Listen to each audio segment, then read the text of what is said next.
For advertisement, call 8125893028. Our Gmail maxtvtelugu@gmail.com. Hi hello నమస్కారం, welcome to max TV. ఈ రోజు మనతో ఉన్నారు ప్రొఫెసర్ డాక్టర్ ముల్లపూడి సత్యనారాయణ మూర్తి గారు. నమస్కారం గురుగారు. నమస్కారం అమ్మా మీనాక్షి. నమస్కారం గురుగారు. గురుగారు, ఇప్పుడు శ్రావణ మాసం అయిపోయింది. ఇప్పుడు రాబోతున్న రోజుల్లో వినాయక చవితి మనం జరుపుకుంటాము, ఉత్సవాలు జరుగుతాయి. సో వినాయక చవితి అనేది ఎలా జరుపుకోవాలి? మనము ఈ వినాయక చవితి అనేటటువంటిది చిన్న పిల్లలు, పెద్దవాళ్ళు, ఆడవాళ్ళు అందరూ కలిసి అన్ని రకాల కులాల వాళ్ళు కలిసి ఏకరూపంలో చేసేది, సమైక్యంగా చేసేది. యూనిటీ ఇన్ డైవర్సిటీ అంటే ఇదే ఈ పండగ. అంటే అన్ని సాంప్రదాయాల వారు, అన్ని కులాల వారు, అన్ని ఏజ్ల వాళ్ళు, అన్ని ఆడ మగ అనే తేడా లేకుండా జరుపుకునేటటువంటి ఏకైక పండుగ వినాయక చవితి. అంటే వాళ్ళంతగా వాళ్ళు ఇన్వాల్వ్ అయిపోతారు. జెండాలు వాళ్ళ చిన్నపిల్లలు డబ్బాలు పెట్టేసుకుని చందాలు దండుతూ ఉంటారు. అట్లా చిన్నపిల్లలు అయిపోతారు. పెద్దవాళ్ళు కూడా మిగతా ఏ పండుగలో అది కనబడదు. నెక్స్ట్ ఈ వినాయక చవితి రోజున మనకి సాయంత్రాలు పందిర్లు వేస్తాం కదా. పాపం వాళ్ళంతా కూడా కూలి పనులకి వెళ్ళిపోతారు. కొన్ని ఏరియాస్లో వర్క్లకి వెళ్ళిపోయే వాళ్ళు, ఎంప్లాయీస్ వాళ్ళు వెళ్ళిపోతారు. ఈవినింగ్ వస్తారు కాబట్టి ఈవినింగ్ ప్రశాంతంగా కూర్చొని తీరుబడిగా మంచి ట్రిమ్గా తయారయ్యి సూపర్గా 7 గంటలకి స్టార్ట్ చేస్తారు. అలా వీళ్ళు ఇప్పుడు అపార్ట్మెంట్స్లో, కమ్యూనిటీస్లో అలా చేస్తున్నారు. కానీ వీళ్ళు ఒక చక్కటి పని చేయాలి వీళ్ళు. పాపం అందరూ కూడా ఏంటంటే, ఒక పంతులు గారు ఉన్నారనుకో, 4 పంతులు లేనిదే పాపం చేయలేడు. అంటే బస్తీల్లో సంగతి చెప్తున్నా. డబ్బులు ఉన్న వాళ్ళైతే ఒక పంతులు ఒకదానికే పేమెంట్ ఎక్కువిస్తే వాళ్ళకి ఏం పర్లే. వీళ్ళందరూ 5 to 5:30 ఒకళ్ళు, 6 to 6:30 ఒకళ్ళు, అలాగా పెట్టుకుంటే అందరికీ చేయొచ్చు. ఎందుకంటే పూజ అనేది ఒక మహా ఉంటే 1 గంట ఉంటుంది. కానీ వీళ్ళు ఏం చేస్తారంటే అందరూ 7 o'clockకే రమ్మంటారు. పంతులు 7కే రా అని. ఇది చాలా ఇబ్బందికర పరిస్థితి అనమాట. పాపం పంతులు అలా చేయలేడు. కాబట్టి ఫస్ట్ అసలు వినాయకుడిలో మనము పూజ చేసుకునేటప్పుడు ఎవరైతే చాలా కష్టాలు ఎక్కువైపోయినాయో, తర్వాత పెళ్ళిళ్ళు కానటువంటి వాళ్ళు పెళ్ళిళ్ళు అవ్వట్లేదో, సంతానం లేనటువంటి వాళ్ళు సంతానం కావట్లేదో, ఇలా అన్ని రకాల చదువు, మెయిన్గా పిల్లలకి జ్ఞాపకం శక్తి ఉండట్లేదో, చదువు ముందుకు వెళ్ళడం లేదో, ఇలాంటి వాళ్ళందరూ కూడా ఏం చేయాలంటే ఈ వినాయక చవితి అనేటటువంటిది ఒక లక్కీ ఛాన్స్ అన్నమాట. సో వాళ్ళు ఆ వినాయక చవితి రోజున అందరూ పొద్దున్నే సూర్యోదయానికంటే ముందే స్నానం చేసేయాలి, లేవాల. అట్లీస్ట్ తలస్నానం చేసి కొత్త బట్టలు ఉంటే ఓకే, లేకపోతే శుభ్రమైనటువంటి వస్త్రాలు ధరించి వీళ్ళు ఏం చేయాలంటే ముందు రోజే అన్ని శుభ్రపరచుకుని దులుపుకొని, ఇళ్ళు అలాంటివన్నీ దులుపుకొని, పాల వెల్లులు అవన్నీ ముందు రోజు కట్టుకుంటే బాగుంటుంది. ఎందుకంటే ఆ రోజు టైం చాలా ఎక్కువ పడుతుంది. మినిమం డెకరేషన్కే 3 to 4 hours పట్టేస్తుంది. సో వీళ్ళు పాల వెల్లికి మామిడాకులు గుచ్చుకోవాలా, మొక్కజొన్న పొత్తులు కట్టాలా, పూల దండలు కట్టాలా, ఇంత పెద్ద గ్రేప్స్, ఫ్రూట్స్, వెలక్కాయలు ఇవన్నీ కూడా కట్టాలా. ఇక పందిరిలో సంగతి మనకు తెలియదే ఉంది. డెకరేషన్ చేస్తారు పండాలు. పాపం పిల్లలందరూ 10 మంది పిల్లలు కష్టపడుతూ ఉంటారు. ఆ వినాయక విగ్రహాన్ని కొనుక్కొస్తారు. భారీ విగ్రహాన్ని ఎత్తి జాగ్రత్తగా పెట్టాలా. పెట్టి అది ఏమాత్రం చిన్న బ్రేక్ అయినా మొత్తం విగ్రహమే వేస్ట్. మళ్ళీ లడ్డూలు తెమ్మని చెప్పాలి. లాస్ట్ ఇయర్ లడ్డూ పాట పాడి ఆ పాట పాడిన వాళ్ళు డబ్బులు ఇవ్వరు చాలా మంది. డబ్బులన్నీ కలెక్ట్ చేసుకుని తేవాలి. ఇవన్నీ మళ్ళీ ఈ సంవత్సరం ఎవరైతే లడ్డూని ఇస్తారో వాళ్ళు ఆ లడ్డూని ఇమ్మనాల. లడ్డు వచ్చేదాకా పంతులను పూజ చేయనివ్వరు. మళ్ళీ ఇదో పెద్ద ప్రాబ్లం. తర్వాత వచ్చిన తర్వాత ఈ పంచె కట్టాలా, జంధ్యం వేయాలా. నేను ఒక 15 to 20 years నేను మా స్టూడెంట్స్ పెట్టేటటువంటిది బోరబండలో స్టూడెంట్స్ పెట్టే పందిర్లో నేను చేస్తూ ఉంటాను. కాబట్టి డిఫికల్టీస్ అన్నీ నాకు తెలుసు. ఒక్కొక్కసారి జన్యం వేయడం మర్చిపోతాను, ఒక్కొక్కసారి కలసంలో నీళ్ళలో లేకపోతే బియ్యం వేయడం మర్చిపోయి పెట్టేస్తే పూజ అంతా అయిపోయిన తర్వాత వాళ్ళకి చెప్తాం కదా వేయమని, వాళ్ళు వేస్తారు, మర్చిపోయి పెట్టేస్తారు, మనకేం తెలుస్తుంది. సో ఇవన్నీ అనుభవాలతో వస్తాయి. ఆ తర్వాత నుంచి నాయన ఎక్కువ టైం పట్టినా కూడా మేమే చేసుకుంటామని చెప్పి అన్నీ ఆ పందిరికి జన్యం వేయడం, పంచ కట్టడము, దండలు వేయడము, ఇవన్నీ కూడా వాళ్ళు ఏం చేస్తారంటే చాలామంది ఆ దండ వేసేటప్పుడు కూడా సెంటర్కి రావాలా దండ అని ఆ కుర్రాళ్ళు ఒకడేమో ఇటు అంటాడు, ఒకడు అటు అంటాడు. ఇక్కడ మనం ఆ వినాయక చవితికి మనకి టైం సరిపోదు. దూరం వెళ్ళాలా, మళ్ళీ ఇలాంటి ప్రాక్టికల్ ప్రాబ్లమ్స్ ఇవన్నీ ఉంటాయి. వీళ్ళు అర్థం చేసుకోవాలన్నమాట. సరే ఆ రోజు చక్కగా భక్తులంతా కూడా స్నానాలు చేసేసి వినాయకుడికి ఒక ఆవు పేడ దొరికితే ఆవు పేడతో ఎప్పుడు శుభప్రదం, బయట కల్లాపేసుకొని దేవుడు పూజ చేసే చోటది అలికి చేసుకుంటే మంచిది. దొరకకపోతే ఏం ప్రాబ్లం లేదు. చక్కగా వినాయకుడి ముగ్గులు వేసేసుకొని అక్కడ ఒక పీట పెట్టుకొని దానిపైన ఒక చక్కగా ఒక టవల్, తెల్లటి టవల్ వేసి ఆ తెల్లటి టవల్ మీద 1 కిలో బియ్యం, పంతులు గారికి మళ్ళీ మూట కట్టి ఇవ్వాలిగా, అందుకని కొంచెం ఎక్కువ వేస్తే వాడు వండుకుంటాడు పాపం. కొంచెం మరి గుప్పిడి బియ్యం, చాలా మంది రేషన్ బియ్యం ఇస్తారు, వీళ్ళేమో చక్కగా పలావ్ బియ్యము మసూరి దాల్ చేస్తారు. అలాంటివి ఏం చేయకుండా మంచి బియ్యం తెచ్చి ఇచ్చి కలశం పెట్టి ఆ రోజు వినాయకుడిని పసుపు వినాయకుడితో తయారు చేసి అక్కడ పెడతాం. తర్వాత పంచలోక పాలకులు, సత్యనారాయణ స్వామి వ్రతంలో చేస్తాం కదా, నవగ్రహాల పూజలు, పంచలోక పాలకుల పూజలు, తర్వాత మనము ఇది అష్టదిక్ పాలకుల పూజలు చేస్తాం కదా. అట్లీస్ట్ వినాయకుడికి అన్ని చేయలేకపోయినా నవగ్రహాలకైనా ఆ రోజు పెట్టుకొని చేయాలన్నమాట. తర్వాత ఒక ప్రమిద తీసుకుంటాం, ప్రమిద తీసుకుని దాంట్లో నవధాన్యాలన్నీ వేస్తాం, అఖండ దీపం పెడతాం 9 రోజులకి. చాలామంది ఇది ఆ దీపానికి క్రింద బియ్యం కానీ నవధాన్యాలు కానీ వేసి దాని మీద వేసి అఖండ దీపం ఒత్తు, మళ్ళీ పెద్ద ఒత్తు, మళ్ళీ అది 9 రోజులు రావాలి. 9 రోజులు చేసేవాళ్ళు, 1 డే 3 డేస్ వాళ్ళకి నో ప్రాబ్లం.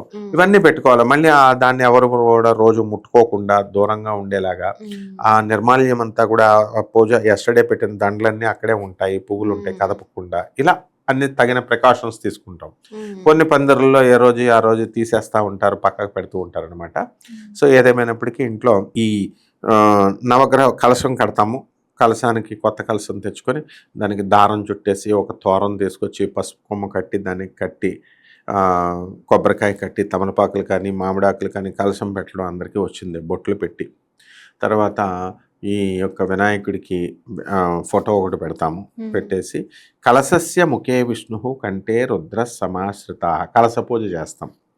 మూలే తత్ర స్థితో మధ్య మాతృగణా స్ఫుతా కుక్షౌతు సాగరా సర్వే సప్తద్వీపా సుందర ఋగ్వేదోద యజుర్వేద సామవేదో హ్యధర్మ అంగైశ్చ సర్వే కలశాంబు సమాశ్రిత ఆయాంతు శ్రీ మహాగణపతి పూజాం దురితక్షయకారక అని వినాయకుడిని ఆహ్వానించి కలశ పూజ చేసి తోరాలు కట్టుకోవాలి. ఒక్కొక్కసారి ఈ కంగారులో మనం తోరాలు కట్టడం కూడా మర్చిపోతాం వినాయక చవితికి. చాలాసార్లు నేను అలా చేశా, కాబట్టి తర్వాత కట్టుకోండమ్మా అని కట్టుకొని ఇస్తాం అనమాట. సో ఆ విధంగా చక్కగా ముందే ఇవన్నీ జాగ్రత్తలు చేసుకొని కట్టుకొని తోరణాలన్నీ కూడా వినాయక చవితికి షోడశోపచారాలతో పూజ చేయాలి. 6 ఉపచారాలు పూజ చేసి నైవేద్యాలు, వినాయకుడికి ఇష్టమైనటువంటి కుడుములు, మోదకాలు అంటాం వాటిని, బెల్లం తానుకలతో వంటలు, ఆ తర్వాత పరమాన్నము, ఇక ఇది అది అనే ఉంది అన్నీ చేసుకోవచ్చు మనం. పులిహార ఇవన్నీ కూడా, కొబ్బరికాయ పెడతాం, రకరకాల పళ్ళు పెడతాం, కదలీ ఫలం అంటే అరటిపళ్ళు అన్నీ పెడతాం. పెట్టేసి నైవేద్యం ఇచ్చేసి చక్కగా హారతి ఇచ్చేసి నైవేద్యం ఇచ్చేసిన తర్వాత మనం ఏం చేస్తామండి, లాస్ట్లో మళ్ళీ వ్రత కథ చదవాలి వినాయక చవితి రోజున. మరి ఇక్కడ పంతులు గారులు అందరూ కూడా ఒక్క రోజులోనే మనం చేయలేము కాబట్టి పందిర్లలో ఆ రోజు బిజీ కదా, 4 పందిర్లు 4 చోట్ల అదే 6 గంటలు పెట్టేస్తాయి. కాబట్టి ఏదో ఒక రోజుల్లో ఈ 9 రోజుల్లో ఏదో ఒక రోజున కథ వాళ్ళ చేత చదివించుకుంటే సరిపోతుంది. ఇంట్లో చక్కగా అవకాశం ఉండి కథ చదివితే వీళ్ళ వెనరు బుర్ర ఎక్కడో పెడతారు. ఇలా చేసేది వేస్ట్ అనమాట. చక్కగా ఆ వ్రత కథ అంతా కూడా ఏకాగ్రతతో విని నమ్మకంతో స్వామివారిని కనుక మనం సేవించినట్లయితే తప్పకుండా వినాయకుడు అన్ని కోరికలు తీరుస్తాడు. ఆ రోజు చంద్రుని చూడకూడదు. ఈ వ్రత కథ అయ్యి చక్కగా పూజ చేసుకుని మళ్ళీ స్వామివారి యొక్క అక్షంతలు తలపైన పెట్టుకునేదాకా మనం చంద్రుని చూడకూడదు. ఈ రకంగా చేసుకుంటే సరిపోతుంది పూజ. ఓకే గురుగారు, ఇప్పుడు మీరు చెప్పారు కదా పాలవెల్లి అది కట్టాలి అని చెప్పి, అది పాలవెల్లి అనేది అందరూ కట్టుకోవచ్చా, లేదంటే ఎవరికైతే ఆనవాయితీ ఉందో వాళ్ళు మాత్రమే కట్టుకొని పూజించుకోవాలా వినాయకుడిని? పాలవెల్లి అనేటటువంటిది ఎక్కువగా ఆంధ్ర ప్రాంతంలో కడతాం, తెలంగాణలో కొంతమంది కడతారు. అయితే పాలవెల్లి కొంతమందికి ఆనవాయితీ లేదని చెప్పేసి మానేసి కేవలం వినాయకుడి విగ్రహం పెట్టి గొడుగు పెట్టి కాగితం గొడుగు పూజ చేసేస్తారు చాలామంది. సో ఆనవాయితీ అనేటటువంటిది ఎలా వస్తుందంటే ఆ పండగ మనం ఎప్పుడైనా చేసినప్పుడు ఆ పాలవెల్లి కట్టి చేస్తున్నప్పుడు ఏదన్నా వాళ్ళ ఇంట్లో వాళ్ళకి ఏదైనా కనుక అశుభం జరిగిందనుకో, అప్పుడు ఇంకా మనకి పాలవెల్లి అచ్చు రాలేదు మామూలుగా చేసుకోవాలి అంటారు. ఆ పాలవెల్లి కట్టే టైంలో ఎవరైనా చనిపోయినట్టు కానీ ఏదైనా న్యూస్ వస్తే మనం కడుతున్నప్పుడు ఇచ్చేస్తాం కాబట్టి ఇది వద్దు అంటారు. ఉదాహరణకి తిరుపతి చాలా మంది వెళ్తారు. వెళ్ళినప్పుడు అక్కడ వీళ్ళ బంధువులు ఎవరైనా చనిపోయారు అనుకోండి, అదిగో మనకి తిరుపతి వెళ్ళడం వల్ల చనిపోయారు కాబట్టి అందుకని తిరుపతి మనకు అచ్చు రాలేదు అని వాళ్ళు ఏం చేస్తారంటే చాలా మంది తిరుపతి వెళ్తున్నామని ఇంట్లో చెప్పకుండా దొంగతనంగా వెళ్ళడం, లేదా బ్యాక్ డోర్ నుంచి, ఇంట్లో ఫ్రంట్ డోర్ నుంచి కాకుండా బ్యాక్ డోర్ నుంచి దొంగతనంగా వెళ్తారు. చాలా మంది అలా తిరుపతికి వెళ్తారు, అలా శ్రీశైలంకి వెళ్తారు. అలా ఈ ఆచారం నుంచి వచ్చినటువంటిదే ఈ యొక్క ఆచారం అన్నమాట. కాబట్టి సాంప్రదాయం వీళ్ళకి ఆనవాయితీ ఉంటే కట్టుకోవచ్చు, లేని వాళ్ళు దానికి ఏం అభ్యంతరం లేదు. పాలవెల్లి ఉన్నా లేకపోయినా కూడా వినాయకుడి వ్రతకథ మాత్రం చదువుకోవాలా, పూజ చేసుకోవాలా. అయితే ఈ యొక్క పాలవెల్లి ఉంటే అందంగా ఉంటుంది. ఎందుకంటే దానికి చక్కగా పువ్వులు కట్టి, దానికి కాయలు కట్టి, ఆకులు కట్టి, గ్రేప్స్, ఇవి అరటిపళ్ళు ఇవన్నీ కూడా వేలాడదీస్తుంటే మొక్కజొన్న పొత్తులు ఎవరికి చిన్నప్పుడు ఎవరెవరికి చిన్నపిల్లలు చేసుకునే పండగ కాబట్టి వచ్చి ఆ గ్రేప్స్ కొనుక్కొని అటు ఇటు వెళుతూ నోట్లో వేసేసుకునే వాళ్ళం మేము కదా. కలసం వెళ్ళిన తర్వాత అలా పిల్లలకి అందరికి కూడా సరదాగా ఉంటుంది కాబట్టి అలా కడితే మంచిది అనమాట. ఆనవాయితీ లేని వాళ్ళు మానేసుకోవచ్చు. అవన్నీ కూడా ఆనవాయితీ లేకపోవడం అనేది ఉండదు, అది మూఢనమ్మకాలు. వాళ్ళ నమ్మకాలను మనం ఎందుకు కాదని అలా సెన్సిటివ్గా అయిన విషయాలు కాబట్టి అలా ఉన్నవాళ్ళు చేసుకోవచ్చు అనమాట. ఓకే. ఓకే. గురువు గారు, వినాయకుడిని పువ్వులతో అలా పూజ చేస్తాము. వినాయక చవితి రోజు మాత్రం ఖచ్చితంగా గరికతో వినాయకుడిని పూజించాలి అని చెప్తారు. ఎందుకని? వినాయకుడికి ఏ దేవుడికైనా సరే మనము పువ్వులతో పూజ చేస్తాము. తర్వాత వినాయకుడికి మాత్రం ప్రత్యేకించి పత్రి వినాయక చవితి రోజున పత్రితో చేస్తాము. ఆ తర్వాత గరిక గడ్డితో చేస్తాము. ఉత్తి రోజుల్లో కూడా వినాయకుడికి గరిక గడ్డితో పూజ చేస్తాం. గరిక అంటే యాక్చువల్గా అది గ్రాస్ ఫ్యామిలీ. గ్రాస్ నుంచి దర్పగడ్డి, గరిక గడ్డి, మామూలు గడ్డి, ఇక ఈ రెండు దొరకనప్పుడు మామూలు గడ్డిని కూడా పెడతాం అన్నమాట. సో దర్ప అంటే ఏంటంటే అది పవిత్రం అంటాం, అంటే పవిత్రమైన వస్తువు అది. అందుకని యజ్ఞయాగాదులు జరిపించేటప్పుడు ఆ యొక్క దర్పగడ్డిని తీసుకొని ఇలా ఉంగరం కింద కట్టి చేసి మనం పెడతాం, దాన్ని పవిత్రం అంటాం. అది పవిత్రం చేస్తుందని. గ్రహణ సమయాలలో విషము ఆహార పదార్థాల్లోకి వెళుతుంది, రేడియేషన్స్ ఉంటాయి, రేడియేషన్స్ వెళ్తాయి అన్న ఉద్దేశంతో, అంటే ఇప్పుడు సూర్యుడు మామూలు కిరణాలప్పుడు ఉండేదానికంటే కూడా అల్ట్రాసోనిక్, అల్ట్రావైలెట్ రేజ్ ఇలాంటి ఎలా అయితే ఉన్నాయో ఆ గ్రహణాలలో విషకిరణాలు, ఇన్ఫ్రారెడ్ వేవ్స్ అని ఇలా చాలా రకాలు ఉంటాయి అనమాట, ఇన్ఫ్రారెడ్ రేజ్ అని ఇవన్నీ. సో అలాంటి ఈ యొక్క రేస్ నుంచి మనం రక్షించుకోవడానికి కోసం దర్పగడ్డలు వేస్తాం. అలాగే గరిక గడ్డికి ఎందుకు మనము వినాయకుడికి పూజ చేస్తామంటే, గరిక అంటే పవిత్రమైనటువంటిది అనమాట గరిక గడ్డి. పూర్వం పురాణాల ప్రకారం అనలాసురుడు అని ఒక రాక్షసుడు ఉండేవాడు. ఆ రాక్షసుడు మొత్తం వేడిని పుట్టించేసి మొత్తం అందరూ చనిపోయేలాగా చేస్తున్నాడు. బాగా వేడి ఉందనుకో, మనం ఏం చేయలేం కదా. సో ఆ వేడి ఈ లోకాలన్నీ కూడా దద్దరెళ్ళిపోయి వినాయకుడిని రక్షించమని చెప్పేసి వినాయకుడి దగ్గరికి వస్తే, వినాయకుడు ఏం చేస్తాడు, సరే వేడిని నేను తగ్గిస్తానని చెప్పి చూస్తాడు. వాడితో యుద్ధం చేస్తుంటే అవడం లేదు, వేడి తగ్గట్లేదు. వాడిని మింగేశాడు వినాయకుడు. మింగేస్తే ఆ మింగేసి అంతం చేశాడు, కానీ ఆ వేడి తగ్గట్లేదు. వినాయకుడు శిరస్సులో నుంచి అలాగా అగ్నిజ్వాలలు వచ్చేస్తున్నాయి. ఆ వేడి తట్టుకోలేకపోతే గంగమ్మ తల్లి వచ్చి నీళ్లు పోసినా తగ్గదు, చంద్రుడు వచ్చి ఆయన శిరస్సు మీద చల్లదనాన్ని ఇచ్చినా తగ్గట్లేదు, విష్ణుమూర్తి కమలాన్ని ఇచ్చినా తగ్గట్లేదు. ఇక అందరూ దేవతలందరూ కూడా ఒక్కొక్కళ్ళు వచ్చి ఒక్కొక్క సేవలు చేసినా, ఒక వస్తువు ఇచ్చినా తగ్గట్లేదు. అప్పుడు అశ్విని దేవతలు, అంటే ఈ యొక్క దేవతలకి డాక్టర్ అనమాట అశ్విని దేవతలు అంటాం. వాళ్ళు వచ్చి ఏం చేస్తారంటే, ఈయన తలపైన మనకి ఏముంది, గరిక గడ్డి పెడితే కనుక తగ్గిపోతుంది అనేసి వాళ్ళు చెప్తారు. కాబట్టి 21 గరిక గడ్డల్ని తీసుకొచ్చి తలపైన పెడతారు. తలపైన పెట్టగానే మొత్తం అవన్నీ కూడా వెంటనే తగ్గిపోద్ది వేడి. అందుకని ఆ రోజు నుంచి వినాయకుడికి గరిక గడ్డితో పూజ అనేటటువంటిది స్పెషల్గా చేస్తాం. ఆ రోజు కేవలం వినాయక చవితి రోజునే కాకుండా గరిక గడ్డిని ఉత్తి రోజులన ప్రతిరోజు కూడా ఈ గరిక గడ్డితో చేసేటటువంటి సాంప్రదాయం అందుకని వచ్చిందనమాట. అండ్ మోరోవర్ గడ్డి అనేటటువంటిది, గరిక అనేటటువంటిది ఒక మెడిసినల్ వాల్యూస్ ఉన్నటువంటి ప్లాంట్ అది. ఇప్పుడు చాలా మంది గడ్డి పచ్చడి చేసుకొని తింటారు మనకి. అది చాలా తక్కువ మందికి తెలుసు అనమాట. గడ్డి కూడా అమ్ముతారు పచ్చడి. ఎందుకంటే మెడిసినల్ వాల్యూస్ ఉన్నాయని అనేటటువంటి ఉద్దేశంతో. అందుకని ఆ పుష్పాలతో పాటు నందివర్ధన, చామంతి, పూబంతి, గులాబీ ఇలా అన్ని రకాల పువ్వులు కూడా మనం వినాయకుడికి పూజ చేస్తాం. అయితే బంతి పువ్వులు ఎక్కువగా మిగతా దేవుళ్ళకు మనం ఉపయోగించాం, డెకరేషన్కి వాటికి ఉపయోగిస్తాం. కానీ వినాయకుడికి ఆ యొక్క బంతి పూలతో కూడా మనం పూజ చేయొచ్చు. అందుకని వినాయకుడి చవితి పాటల్లో చామంతి, పూబంతి అని చెప్పేసి మనం పాడతాం అన్నమాట. ఓకే ఓకే గురుగారు, మళ్ళీ వినాయకుడిని మాత్రమే పసుపుతో పూజిస్తాము, వినాయకుడిని గౌరీదేవిని మాత్రమే. అసలు ఎందుకని ఇలాగ ఏ దేవుళ్ళకి లేకుండా ఓన్లీ వినాయకుడిని గౌరీదేవిని మాత్రమే పసుపుతో పూజిస్తాము? వినాయకుడు సాక్షాత్తు పార్వతీదేవి కుమారుడు. ఆయన జననం చూస్తే మనకి చాలా ఆశ్చర్యంగా ఉంటుంది. ఎలా అంటే శివుడు ఒక రాక్షస సంహారం కోసం వెళ్ళి తిరిగి విజయం సాధించుకొని వస్తున్నాడు.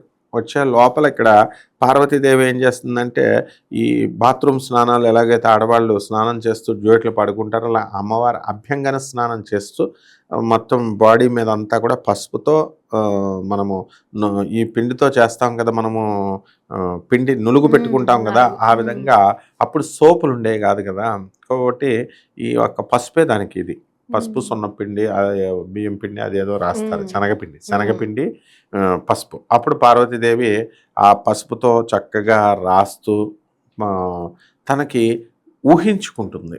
ఏమని ఊహిస్తుందంటే, ఇంతవరకు మ్యాన్ డామినేటెడ్ సొసైటీ ఇది, స్త్రీలకు ఎక్కువ ఆధిపత్యం లేదు. కానీ ఇప్పుడు స్త్రీలు కూడా విజృంభించారు, బాగా చదివారు, అన్ని చదువుల్లో ఉద్యోగంలో చేసి మగవాడిని తొక్కిపడేశారు. కాబట్టి అలాగే ఈ ప్రపంచంలో మనం చూసుకుంటే మా డాడీ డామినేటెడ్ సొసైటీ. ఎవరైనా సరే అమ్మ కూచీలు ఉండొచ్చేమో కానీ తండ్రి ఆధిపత్యం నడుస్తుంది. తండ్రి చెప్తే అది ఫైనల్గా. తల్లి సంపాదన శక్తి ఉందనుకో, ఓకే తల్లి మాట వింటారు, ఉన్నా కూడా తండ్రి మాట వింటారు. కాబట్టి ఫైనల్గా తండ్రిని ఎక్కువ డామినేషన్ ఉంది. కాబట్టి ఏమేమనుకుందంటే, తల్లిని తండ్రిని ఇద్దరిని సమానంగా ప్రేమించేటటువంటి పిల్లలు ఉంటారు, కానీ మాతృవాక్య పరిపాలకుడు, మాతృభక్తి పుష్కలంగా ఉండేటటువంటి ఒక కొడుకును ఉంటే నాకు బాగుండు అని పుట్టిస్తాను నేను అని చెప్పేసి కేవలం తల్లి తల్లి తల్లి తల్లి అనాల. ఆంజనేయ స్వామి చూడు ఎంతసేపు రాముడు రాముడు రాముడు రాముడు అంటాడు, రాధాదేవి కృష్ణ కృష్ణ కృష్ణ, ఇలా అనమాట. సింగిల్ మైండెడ్నెస్ ఉన్నటువంటి మాతృమూర్తి ఉన్నటువంటి కొడుకు పుడితే బాగుండు, నాకు ఆల్రెడీ కుమారస్వామి ఉన్నాడు కదా, ఇద్దరిని సమానంగా చూస్తున్నాడంటే అప్పుడు ఈ యొక్క వినాయకుడిని పుట్టిస్తారు. నులుగుతో చేయగానే దేవుడికి ఏమవుద్దంటే, కేవలము మామూలుగా మనం పిల్లలు పుట్టించే విధానంలో కాకుండా చెమట బిందువు క్రింద పడగానే ఒక ఇది పుట్టేస్తుంది, కుజుడు పుట్టేస్తాడు, అంగారకుడు. అలాగే జుట్టు నేల మీదకి తగలగానే వీరభద్రుడు పుట్టుతాడు. అలాగే 2 నొసట్ల నుంచి ఇలా పడగానే కాలభైరవుడు పుడతాడు. అలాగే పరమేశ్వరుడు యొక్క రేతస్సు పడగానే రెల్లిగడ్డి పైన కుమారస్వామి పుడతాడు. ఈ యొక్క పరమేశ్వరుడు మనకి దేవుడితో అన్ని సాధ్యం అనమాట, అన్ని సంతానం కేవలం మామూలు రిప్రొడక్షన్ లా కాకుండా. కాబట్టి ఈ యొక్క బ్రహ్మదేవుడు ఏం చేస్తాడంటే, మనసుతో అంగీకరించేలా చేయగానే బ్రహ్మ మానసపుత్రులు పుట్టారు. ధన్యవాదాలు గురువు గారు, చాలా చక్కగా వివరించారు మాకు వినాయక చవితి గురించి ఎలా జరుపుకోవాలి ఏంటని. ధన్యవాదాలు. మరిన్ని ఇంట్రెస్టింగ్ టాపిక్స్ కోసం చూస్తూ ఉండండి మ్యాక్స్ టీవీ. ధన్యవాదాలు.